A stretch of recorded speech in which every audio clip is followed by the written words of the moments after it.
Jim Rose. And Iron Mike Tyson. Iron Mike or no? Man, they call me. Yeah. On that show, we'll be performing at the Tangier. Go, it was sold out every night. Spike Lee had a sister that watched the show in Vegas, and always so soon. I was thinking maybe we tour the nation first, then we can go to Broadway. But it was just right after. Because I'm no champion like Mike Tyson. You are a champion. Don't start that. But this is the thing. The hardest thing it is for an athlete to do is reinvent themselves. And they normally say it takes you between 5 and 8 years after you last performed to actually get the public to view you as who you are now. A lot of the public doesn't remember that George Foreman was a boxer. They remember the George Foreman grip. Or John Madden was a football coach. Branding yourself to the public in movies And show. Will be more. Welcome to BS Report. I'm here in the studio with my buddy Jim Rose. And Iron Mike Tyson. The champ is here. How are you? Do people still call you Iron Mike or no?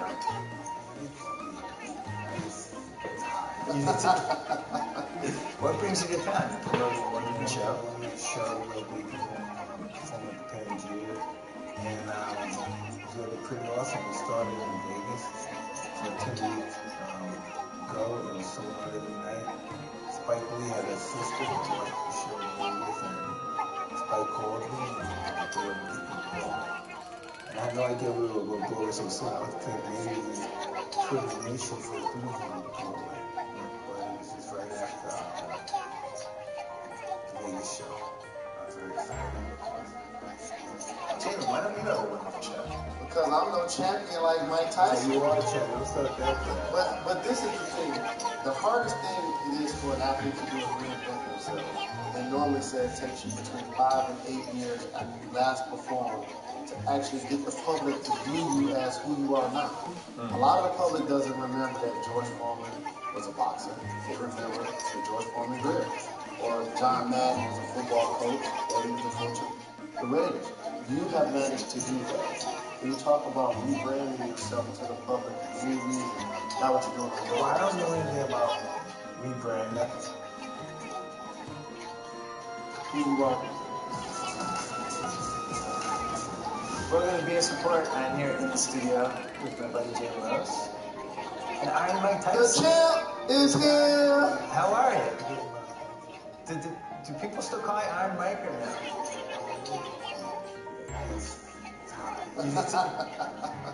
What brings you to town? You promote one of the show? Show will be performing at the Tangier.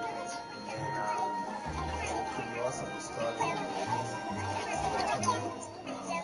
Go, it was sold out every night. Spike Lee had a sister that watched the show in Vegas. Spike called me. I had no idea we were going to do it so soon. I was thinking maybe we tour the nation for a movie.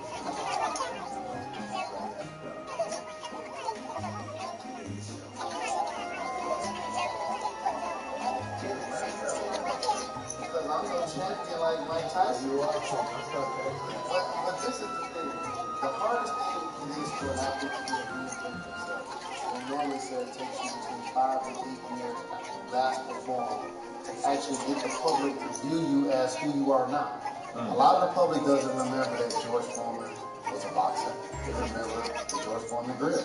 Or John Madden was a football coach, that he was the coach of the Raiders. You have managed to do that. When you talk about rebranding yourself to the public in movies, not what you're doing on Broadway. Well, I don't know anything about rebrand. That's a new phase, new word they talk about. I just wanted to change my life. I wanted to stop using drugs. I just wanted to change. I just wanted to say, well, listen, I did this all before, you know, but I'm doing this stuff. I'm sleeping with strangers every night and stuff. I'm doing the drugs. I'm doing everything, and it's not taking me in. I'm not feeling good. Let's try something new. You know, but What year was that when that happened? Maybe 2009. Because I was working on the Kimmel Show, you co-hosted, and you had the medical marijuana with you at that point. Yes. And a couple writers made the mistake. I was not one of them. Going into your dressing room, and they were out of commission for like 24 hours because you had like the Pope Yeah. stuff. So those days are over, I'm guessing. Well, every now and then they appear, but you know, we can't blame that. You know, Yeah. I'm just really happy that I'm not doing cocaine and heroin Right. stuff. You know, I'm really happy that. Yeah. When was that? What part of the decade? Was that in the mid 2000s? Yes. Really? I didn't know it got that bad. I knew Well, you. a lot of things you don't know about me. Only thing you know about me is what I tell you. Right. You know, that's what other people tell you. But really, trust me, take it from my mouth.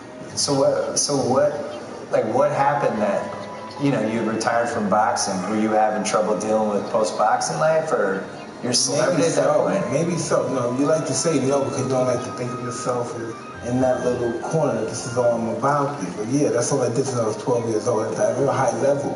That's all I ever thought about doing. I never thought about doing anything. I thought about if the boxing me, I'd die or I'd be working up.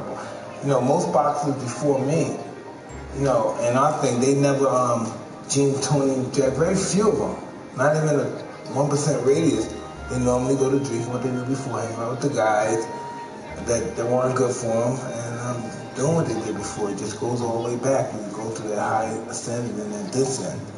And that's what happened, and unfortunately, I just had I had a lot of luck and had a good support system. Even though I was around guys that were just, you know, robbing really into fights and stuff, they were human beings, you know. I never had to worry about food or money, or, you know, and I don't like to say this, but, you know, they took care of me. Enough drugs, I never had to pay for anything. You know, I have always lived in good hotels, and I used to have some interesting friends, you know, with good hearts that cared about me. Well, both of you guys were famous early. You were famous when you were 18, Jalen. And you were famous. I remember reading about you in Sports Illustrated. You must have been like 16. Yeah, listen, I was incarcerated when these guys were playing. Would you play 92, 91? Yes, 92 and 93. Oh, yeah, you were. Yeah, 92. I was locked. I was watching the guys play. Watching them. And that's what I was going to talk about, how being a young success story, the youngest heavyweight champion ever. But people that don't know, that have never seen this man fight, being the heavyweight champion of the world meant something when you carried that title. Yes. Boxing now has had a paradigm shift to where people don't know who the heavyweight champion is anymore. They just know he's Russian. It's just some Russian. Well, he's not Russian, he's Ukrainian. Oh, Ukrainian, yeah. That's your point, exactly. So, from the drug use to being that success story earlier, can you talk about the pressure that comes with that a lot of people would never have a clue? Listen, I'm so interested. Well, so we're on camera too, right? Yeah. You know, you know, even now, forget that pressure is unbelievable because we put ourselves there. We want our managers to keep saying, you want your coach to say nice things like you say about those other guys. Oh, he's the best. That's the best guy in the country. It's going to be hard to beat that for it. Kind of like, well, she said that about me. And that's what it was. I wanted my trainer and everything to say, talk about me like you talk about Joe Louis and Muhammad Ali and all these guys about their character and stuff. And I just wanted to do well. That's all. I didn't have nothing. My parents were in the sex business and stuff. And alcoholic, drug addicts. We were never safe as kids. Didn't feel secure. Been abused most of our lives until I started getting in trouble and going to institution. And the whole thing, I didn't want to go back to that stuff. I wanted these white guys cussing them. I never heard a white guy say anything nice about me, but lock me up or kick my ass, a cop or something, or shoot at me.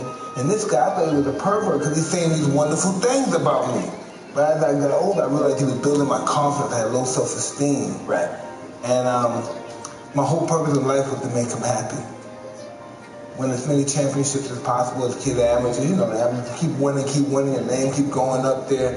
And the system goes like that. I don't know how but this is how it normally goes. Mike, if you win this fight, you get this car. Mike, if you win this, you're going to be wealthy. Mike, if you win this amateur championship, I'm going to buy you a jacket. You know, it's always like, you do this, you get rewarded. You do this, you get rewarded. And that's how it was basically a reward system. Did you have, he had cuts. Who did you have, Jalen, when you were growing up? Perry Watson, he mentioned my high school coach was also the guidance counselor at my high school. He's still a father figure for me today. Yeah. That was the person that represented that in life for me in basketball. You get in the gym, take care of your academics, you have a chance to take your family out of the situation. Oh, same thing. He said, listen, if you listen to me, people will carry your mother bag. She'll never carry another piece of luggage or bag or nothing again. And I like that because I was always bullied in my neighborhood, and my parents, we didn't have respect. You know, till people started seeing me fighting as an amateur on television. Yeah. Then all the people that used to bully me and try to rob me, they wanted to be my saviors and protect me and my friends now. That's just how it turns out, you know? You and I are basically the same age, and I was there for literally every step of your career. I mean, I remember watching you on ESPN and all the different, like the weird cable channels, all this stuff. And, you know, I feel like I have a lot of opinions on your career. One of them is that when Cuss died, if Cuss doesn't die, all right, you tell me, if Cuss doesn't die, how does your career turn out differently? Let's say he lasts another 10 years. Wow, that was interesting. You know, we had a lot of enemies. You know, Cuss had a lot of enemies. A lot of things was laughing at him, calling him a weirdo. They really did a number on him. So he was in exile. And he was in the Catskills, right? Yeah. Even when he was training fighters, but all of a sudden I came at 12 years old, and the first thing he told me, this is the one. This is no, I mean, man, I swear to God, this is what I don't understand in my life. This old white fucking guy. You know, he looks at me, he's been fighting on me, I don't know what I'm doing. I'm getting the crap beat out of me while I'm in the ring. Right. I'm trying hard, but I'm bleeding, I'm getting crap, I'm getting shellacked. And he said, this is the one. This is who I've been waiting for. I'm getting shellacked. I'm getting the crap beat out of me during the session. And this guy said, this is the one I've been waiting for. And when did you know that you were worthy of that respect? When I was 15. 15? How come? Well, he took him 2 years to build me up. Right. But the thing that was amazing about you as a boxer, and it actually started slipping as your career went along, technically, you were great. That was the thing that you never got enough credit for, because everyone's like, oh, Tyson, he's unstoppable, everybody's afraid of him. They thought it was only power. You were going body, face, like you were throwing 4 or 5 punch combinations that it was clear that you had put a lot of study into the whole art of boxing. Even to this day, even a lot of experts, you know, and that's why, because it's just such an overwhelming belief that this is a tough man's sport. Oh, he's tough. This is not a tough man's sport. A tough man's he's going to talk funny at the end of the day in this business. Yeah. This is the thinking man. This is a smart man's sport. The guy that wins the most at the apex of this game is the smartest fighter that wins. It looks like he's the strongest. He knocks you out, he beats you. He's the smartest. You only win because you're the smartest. You only reach that level where Floyd and those guys at because you're smarter, not because you're tougher or stronger, because you're smarter. And that's why, like, when you lost to Douglas, and there were a lot of reasons you lost to Douglas, but you weren't fighting the way you used to fight. Like, you were just headhunting. You were going for a knockout. You were just trying to punch him and then knock him out. I thought I was the guard. I thought I was a guard, but those things that happen, that's because something bigger was happening up there. Right. You know, and sometimes you say, oh, this is me, and something. You can never feel sorry for you, because I'm one of those guys that feel sorry for others. No, because it's happened for a reason. We just here as pawns, and things happen for a reason, and we get perspective, and we get personal about it. So why me, and feel sorry for it? You know, it's ordained. Everything that's happening is ordained. Jalen, how old were you when he beat Spinks? That was 88. I was 15. Did you see that fight? I 100% saw that. Because I think the Spinks fight and the Douglas fight to me are two. Not only do I remember watching them, I remember where I was. I remember everybody who was in the room with me, and just everything. Like, those were two. I don't think boxing has experiences like that. But I want to give you an anecdote. Just watching this man enter the ring with his black boots on, with no socks, no robe. That was as raw as it got. And I wanted to harness that as a basketball player. Yeah. And a couple of years later, that was one of the things to help feed the black shoes. Oh, the Fab Five. Interesting. Mike Tyson was the first person that was away from the norm. And he still was a badass. That's what made him great to us. So you had the Bad Boy Pistons, and you had Tyson. And those were the two influences heading into the film. No doubt about it. Interesting. That's so interesting you said about the Pistons, because when I think about when I've been those guys were playing, and it had nothing to do, and this is where it almost contradicts what I say, it had nothing to do, it doesn't even look like it just looked like it was full fear, force, and intimidation. Yes. But that's part of an art too. Yes, it is. That's an art too. A lot of people, when you're intimidating, fact, like the basics, they don't like you because you're intimidated, you're scary, you're threatening. You know, but that's an art too. Somebody's got to do it. Somebody's got to do it. And even in the finesse sport like golf, they said one of the greatest things about a Tiger Woods is that when they see him on the back nine and he's still in the running, a lot of people get intimidated. Yeah. Imagine if you're in the ring with the person and you got to exchange blows with them. But this is also what's dangerous about that particular art of intimidation. This is the only thing, but it's very rare. That's why that art is so successful to intimidation. That you could intimidate a guy to kick your ass. He gets so scared he kicks your ass. Oh, he outplays you. Almost like you cornering a dog and he just... Yes, so he outpunish you. Yeah. Fear is a factor that, ooh, God, it's just, man, some guys, what do they call it? We always say in boxing, don't never let a coward get brave. If a coward get brave, oh, it's going to be so hard to stop him. So, you know, they play basketball too? Absolutely. He's a coward, and he's shooting never hit things he never hit in his life. No one, they don't even think he's the same player. Who is he? Correct. And that's why a lot of older players don't like some of the way that today's game is being officiated. Because the game used to be more physical. Like, if you wanted to go against a top player back then and he was really kicking your butt, you can hard foul him. And it'd just be go to the line, make 2 free throws. Now all of a sudden you get villainized as a flavor foul, as a technical foul. The reason that's because we're trying to change the atmosphere of the society we live in. We have to be more moral consciousness. Well, we're making everybody wimps is what we're doing. We're not making, we're making them pretty moral conscious. You know, because you have to really, our sports dictate our society. When you say a guy like Mike Tyson biting people, you're you and everybody else, then that gives society a right. Well, he did, I can do it too. Yeah. You know, so it's all about how we dictate our morals in our life, how the rest of the people coming after us are going to dictate. It's always going to be one that diverts and stuff, but that's just how it is. I realize that the way the guys... So it seems like you realize that now. Yeah. But when you were in the moment... No, I want to be like a bird around. I want to tell people grab my crotch and bite them. I wanted to be defiant, but that's because of my lifestyle.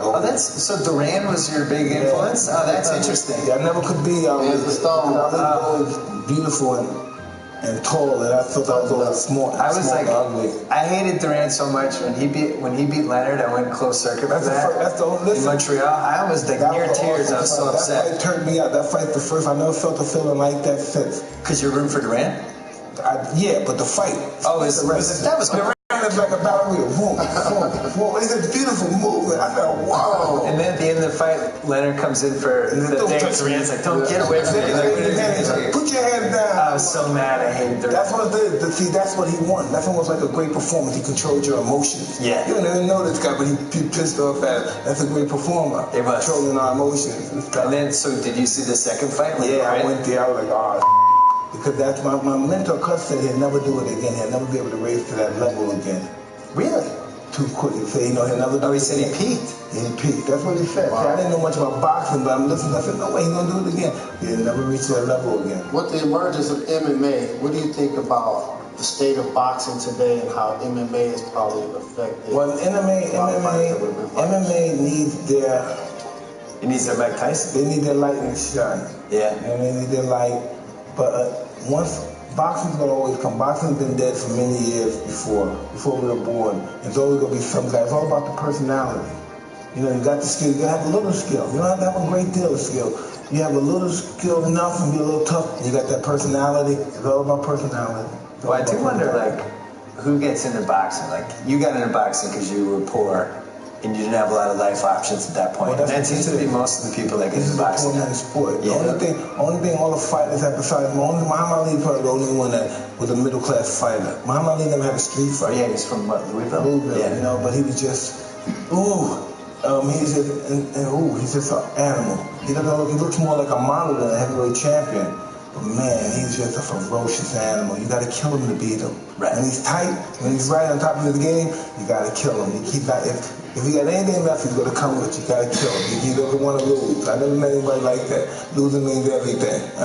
Winning means everything. Everybody thinks winning means everything until they ready to die for that W. It doesn't mean that much to him no more. But with him, it means it to the end. You gotta kill him to beat him. Well, think how many rounds he fought after his prime. You're talking about like from 1970, probably the second Frazier fight on. Probably fought 250 rounds. He fought too many fights after he fought Foreman. Yeah. Right. He should have retired after Foreman. That should have been it. And then he had like another 150 rounds, I think. He's just a pure pedigree fighter. Yeah. They're gonna fight till they die. You gotta make sure you gotta let them know I got nothing. That's what happened for homes. You gotta beat me till I die. You gotta beat me till I know they're not gonna stop by saying no, you're too old. You had a couple of those. Yeah, you gotta prove them. And that's what I wanted to ask, how we both have had to deal with this. When you have to give it up, when you know that it's time to retire. A lot of times athletes stay too long. A lot of times athletes don't know when they're able to retire. Most people can't write their ending to be storybook. Can you talk about that part of it? But nobody really knows what the ending is. We don't know what God has in store for us. We don't know what our ending will truly be. But we know that we have to, it's going to become a time in our life and this is over. And then we got to, we're not living a normal life on the normal road. We have to grow up after this. This is all our childhood enjoyment. We could be 30, but we're having fun. We're still having fun at 40. We're doing this childish stuff. Then time comes, we have to grow. We may get hurt. We have to grow up. Now we have to start living in a society where all the rules and laws apply to us as well. You know. Well, the difference with you is in basketball, and we've talked about this before, basketball players always think, I did a podcast with Antoniou, and he's still mad about how his last Memphis year left. He feels like he could have played, the coach didn't play him. You kind of feel the same way with your last Phoenix year. In Mike's case, people kept offering you money to fight. And I mean, I'm sure that even like your last couple, you were getting a few million to do those fights, right? And after a while, you're like, I know I shouldn't do this. I'm going to get probably beaten up. I'm shot as a fighter, but here's this check. No, I was still offer, even after I lost, I was still offer like $100 million to fight people and stuff. But I said, I'm not going to do this to the sport of myself. You know, I wanted to continue like this, that people respected me and not seeing me all cut up or talking like I have a jigsaw puzzle in my mouth. Right. So I just don't want that. That could still happen as time progresses. I just don't want that. I just don't want that. When you got beat up, how many fights did you really take some? Probably 2 fights. 2 fights. Which ones? Holyfield, one Holyfield fight and one Lennox Lewis fight. No, Buster Douglas.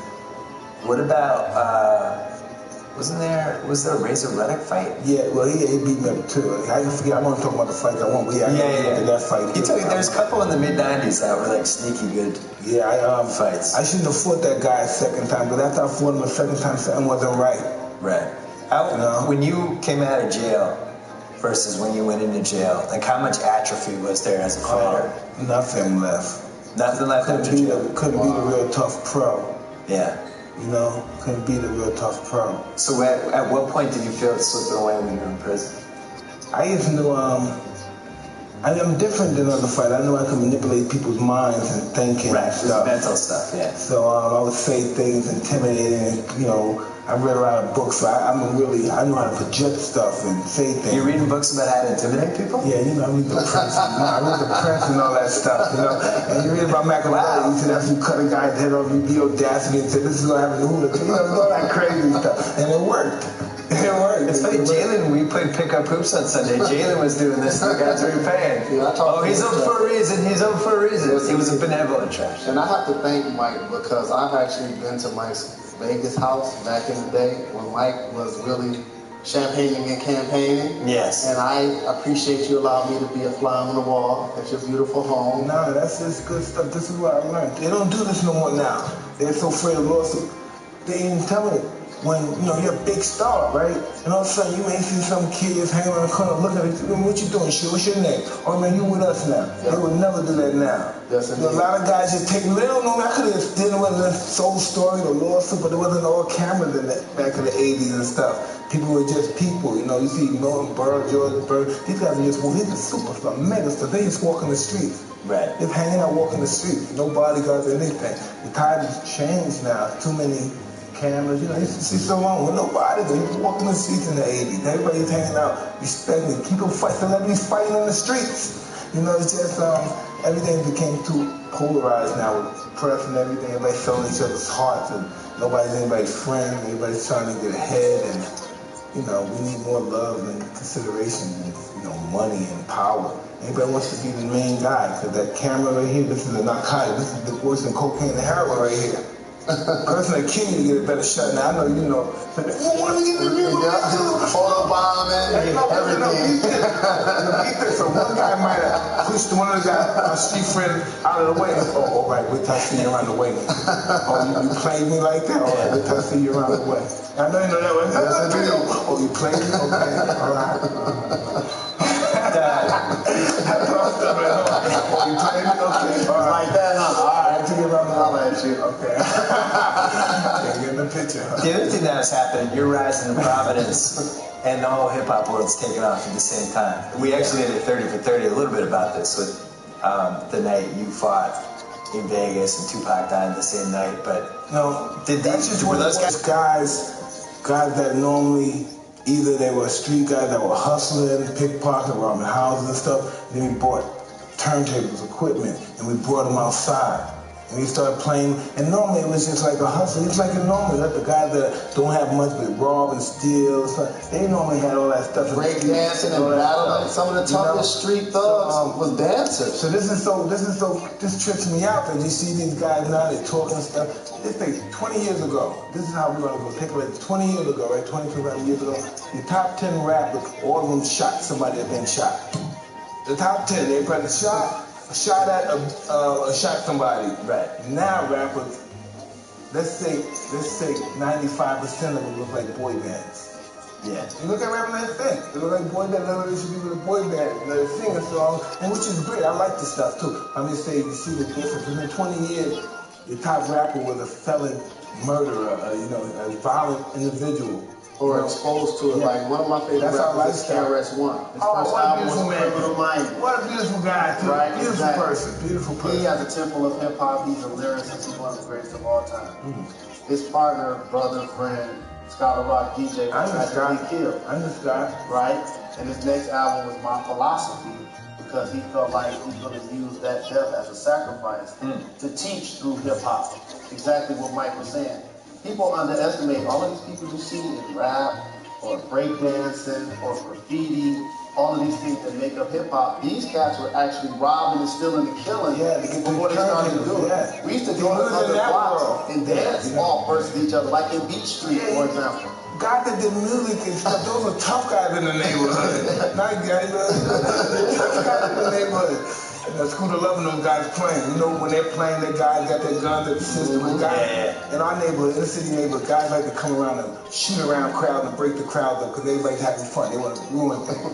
So everybody has to have their guns just in case people want to ruin it. Don't go nowhere, people. And they shoot back. Stop, people, please, stay. It'll be over. Don't stop the music. Yeah, don't stop. Where were you living like in the 80s before you met Robin Gibbons? I was living, were you in a city? Midtown. Yeah, I was in New York City, Midtown. You were in Midtown, New York City? Yeah, 42nd Avenue. So this was like from 85 to 88? Oh, wow. I didn't know. I don't think I remember this. So who were you hanging out with? Everybody. Anybody and everybody? Yeah, Everyone's calling you the champ. Yeah, I was young. I'm a young kid, 19, 20 years old. There's ladies. Yeah, a lot of ladies. I didn't have any when I was younger. Yeah. So, Money makes you look better, Bill. Yeah. So does the championship belt. No, I don't know anything about women that much. You know? You would think I would because my mother and father in that line of business, but I'm just disastrous sometimes in relationships, which is all new to me and stuff. But it all happened too young for me. I didn't really, I get overwhelmed. So when did you meet, how old were you when you met Robin Gibbons? 21. And she was beautiful. Yeah, well, I don't know. Beauty has a lot more to do. She's great looking. Robin Gibbons is a great looking. I mean, she was a little bit older than you too, right? Oh, 2 years. 2 years older? Did you ever think, like, when you met her, were you like, this is the one, this could be my first wife, my only wife? Oh, man, I loved the last year dirty tampons back then. I never had a girlfriend back then. I was just some big strong. I never had a strong. I was knocking everybody out, you know.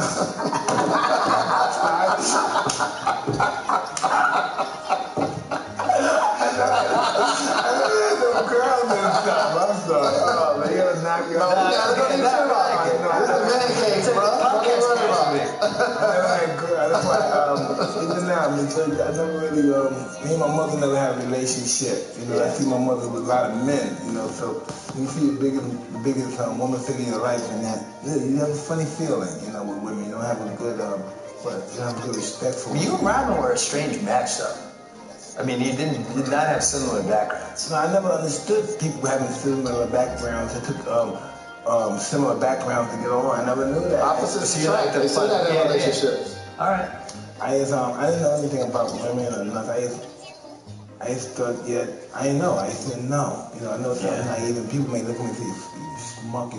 I didn't know. I saw my mother get beat and get sex with people. That's what I thought. You get a lot, you get your ass kicked. Other than that, you get some sex. Right. I just didn't know. And also in life, people overlook the fact you can't be great at everything. Like if you're a great boxer, you can't be great at finance. You're not checking every part of the there are things that have volumes. Like when you're looking at an EQ and listening to music. So I understand what you mean, because when you get money, people look at you different. Well, you don't have to change. I get it. Yes. No, I get it. I mean, plus you have a lot of people who are trying to be your friends. You don't know what they're. Yeah, Don King was a perfect example. You want them to be your friend because you never had friends before. But Don King was somebody who probably sniffed you out and was like, I'm going to be a father figure to this guy. Meanwhile, he's stealing from you left and right. He's not the only guy, though. You know, he's just the one that's more prominent. You can see him. Yeah. You know, when you're the champion, when you're the man playing ball with the Fab Five, it's almost impossible that somebody will ever love you. And it's not. Really? You think that? Yeah, absolutely. Absolutely. That's. You mean he might not want to believe, but it's almost impossible. That's close to being true based on.